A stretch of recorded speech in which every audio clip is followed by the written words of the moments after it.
Сәлем достар, менің каналыма қош келдіңіздер. Арнаға жазуды ұмытпаңыздар. Алтын күзге балабақша мен мектепке арналған макетті жасайтын боламыз.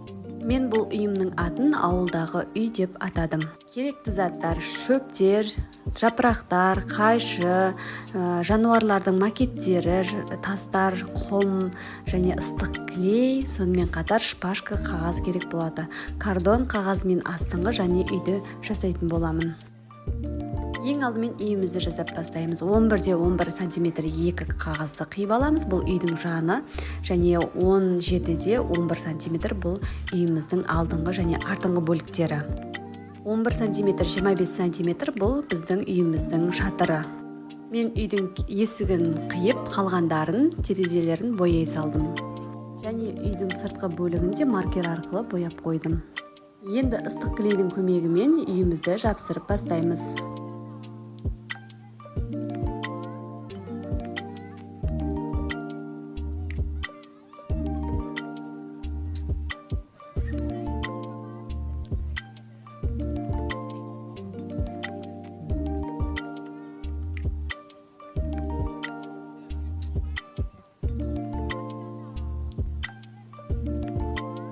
Міне біз үйіміздің астыңғы бөлігін жабыстырып алдық, енді шатырын жабыстыратын боламыз.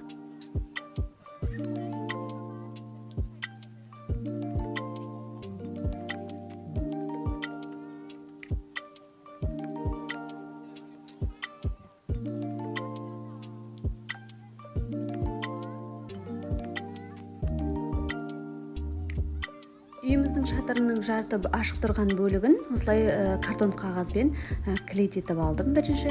Содан кейін барып жабыстырып артық жерлерін қиып тастадым. Осылай жасағанда өте оңай және ыңғайлы. Екінші бетінде дәл осылай жасаймыз. Үйдің шатырын өздеріңіздің қалауларыңыз бойынша бояп қойсаңыздар, немесе ПВА клейді жағып әртүрлі шөптерді қоюға да болады.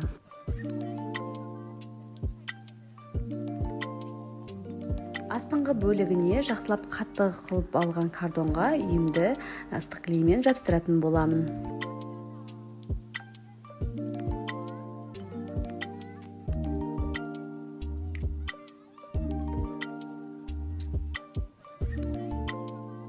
Мен үйімнің шатырын осындай шпажкалермен ыстық клей арқылы жабыстырып шығатын боламын.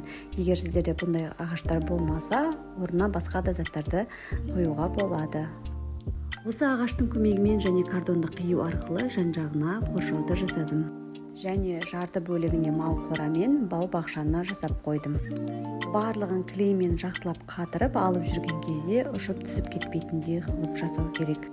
Ары қарай өз фантазияларыңызбен келтіруге болады. Артыңғы бөлігім үйінде барлығы шөптерден жасалған талдар, жанында тұрған қорадағы, бақшадағы шөптер барлығы жақсылап клейленді. Міне менің үйім осындай болып шықты. Сіздердің керектеріңізге жарасын. Егер ұнап жатса, лайк басып, қолдап жіберіңіздер. Менің тағы басқа да қандай макеттерді шығарғанымды қалайсыздар? Комментарийге қалдырып, ұсыныс тастаңыз. Мен сіздерге міндетті түрде түсіріп, жасалу жолын салатын боламын.